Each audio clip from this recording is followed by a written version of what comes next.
And now, it's time for another Dice Tower review with Tom Vasel. Today we're taking a look at Galaxy Trucker, the big expansion, and innovatively named there. And I'm a big fan of Galaxy Trucker, but this is the expansion. So if you want to know about what I think about Galaxy Trucker, hint, I love it, you can check out my review I've done on it. But in this one we want to talk about the elements of this and what do they add.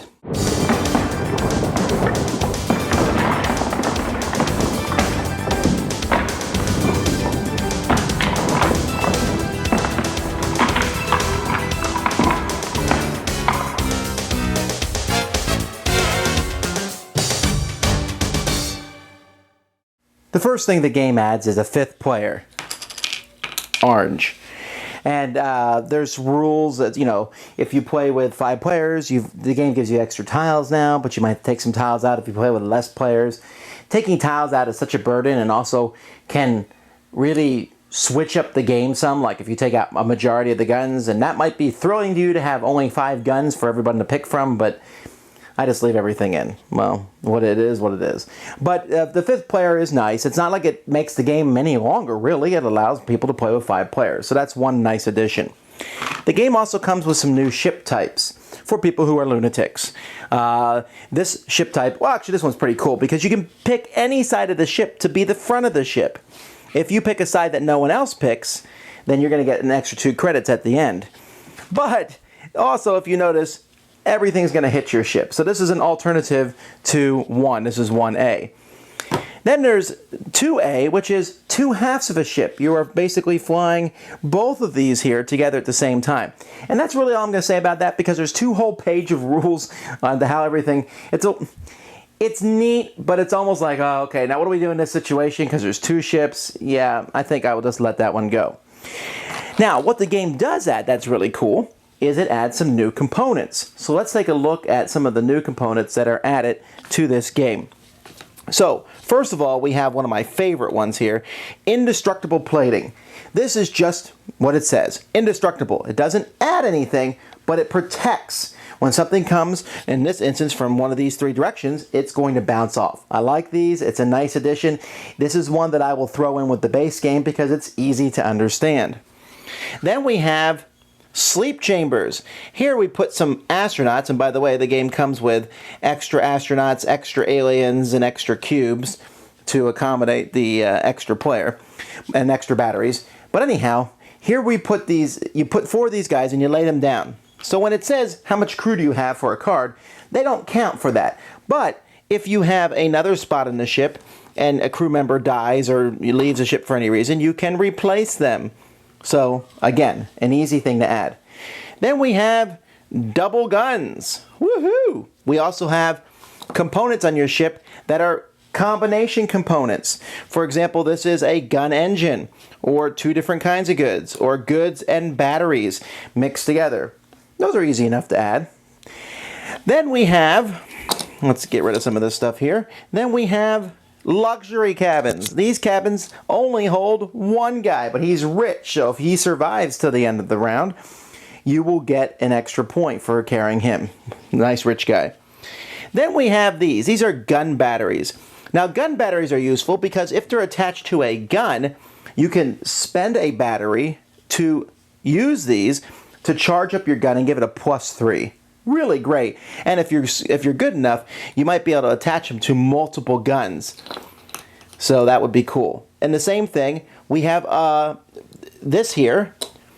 And this is a converter. If I attach this to batteries, let's say this is attached to batteries, I can, if I run out of batteries, can spend cubes to recharge 1 battery section that it's connected to completely. And then finally, we have 2 more pieces. We have this, which can attach to engines. If you somehow set this up so that it attaches to one of your engines, an engine booster. Now that doesn't add to your engine strength. What it does is when a card is turned over, you can be like, whoa, I'm not fighting that card. You spend a battery, use blast into hyperspace. And then you ignore that card, but you also ignore the next card, which could be good or could be bad. Then we have blue aliens. These they have to be attached to a compartment in which you would put the blue alien. And the blue alien at the beginning of the game will let you pick one of the blue alien cards. each of these cards is going to give you special abilities. For example, here, the Diplomat can let you ignore one bad card over the game, then a Diplomat leaves your ship. Or here, your first battery use is free each turn as long as you have one left. Or your other aliens get +1. Or lawyers can help you from losing ship pieces. Or a merchant can let you sell goods for extra power, for extra money. So these blue aliens are neat because they can give you, in a sense, a special ability for your ship. Oh, I forgot a component. There's a shield booster. If that's connected to shields, your shields will protect you from large asteroids and from big shots from the ships. Awesome! Do you want more variety in the adventure deck? Well, then simply turn over there's some more cards to add. This was one I liked because you can pick where you go on this one, just like going to a planet, and then you'll have to take a negative action, like I'll lose 2 astronauts to get 3 batteries, or I'll take 3 hits by an asteroid to take 2 reds. So that's a neat card to add. Bureaucracy is one person hides a die, and everyone else has to guess what it is, and Robo Monkey, everyone hides credits secretly. Star Depot lets you draw more components, and everyone can add them to their ships. Junkyard, there's another junkyard. And then space billiards, I love this one. Each player picks one of these to hit another player, and so I'll say, okay, I'm going to pick this one. And blue, you're going to take 1 asteroid, large asteroid from the front, and 3 small ones up the rear. So that's what you're going to do, and you'll pick those. By the way, if you notice, each of these cards has 4 things on it. With a 5-player game, and with all the other original cards, 2 players can pick the same thing. If you think that the game's getting easy, you can add these cards here, Evil Machinations. What these are cards that you'll draw 4 of these at the beginning of the game, and each round you can pick one of these and put it into the deck. And in essence, what these cards do is they will allow you to play some sort of card that's going to be a negative effect to everybody, but since you know that card's in the deck, you can prepare for it. Like, you know that you're going to get hit with shots, so you might prepare for that. Or you might count up your engine strength. You can only keep that many crew members, so you have a lot of engines in your ship because you know that card's in the deck. Of course, you don't know what anyone else is playing, so you might build up for your card, but you're not ready for anybody else's.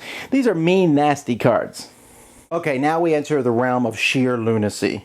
Seriously, you can, if for some idiotic reason you think the game is already easy or what have you, and you want hardness, then you can draw 2 or 3 of these cards at the beginning of each round, and the effects will happen. If a component with a battery tokens is destroyed, all components in the 8 neighboring squares are also destroyed. Fantastic. Explosive goods, same thing. Here we have Remorseless Fate, and they're just terrible. Bad luck. Space junk. At the end of each adventure card, any components that fall off one ship act as large meteors from the front for all the ships behind. I mean, the game was already hard as it was. So, but hey, if you want to add these, you can. I can guarantee you very few people are going to survive if you play with these. I think the 5th player is great. That's an automatic. I need to use it. Almost all the new components, some of them are a little wonky, especially I've tried to teach the game with all the new components to people, and that's very much overwhelming, which kind of puts me in that kind of position because I don't want to have to keep separating those extra components out all the time. So what I do is I leave most of them in. Like, I leave the impenetrable shields in, I leave the blue aliens in, because that's easy to explain. I leave some of them in, the cool cabins and such, and people get them to fly, but you really can't add that in. The insane parts, I almost never play with them because while I love to watch my spaceship explode and die in a fiery ball of fire, I want it to have somewhat of a chance. And with the hard expansions, it doesn't as much. So 5th player, great. New components, great. The 2 other card things, the new ships, they're okay. In fact, if I was ranking the expansions, I think the other big expansion I like better, except I like the components in this one a lot. So you might as well get both of them. Well, it's up to you. Either way, the 5th player is a nice addition to the game, though, for Galaxy Trucker, the big expansion. Thanks so much for watching the Dice Tower videos. Find more great videos and reviews, as well as our top-rated audio podcast at Dicetower.com. You can also find the latest board game news at Dicetowernews.com. I'm Eric Summerer, and you've been watching The Dice Tower. The Dice Tower is sponsored by Fun Again Games, the world's best game source. Fun Again Games has over 5,000 games available. Check them out at funagain.com. Hey, shut the door! There. There.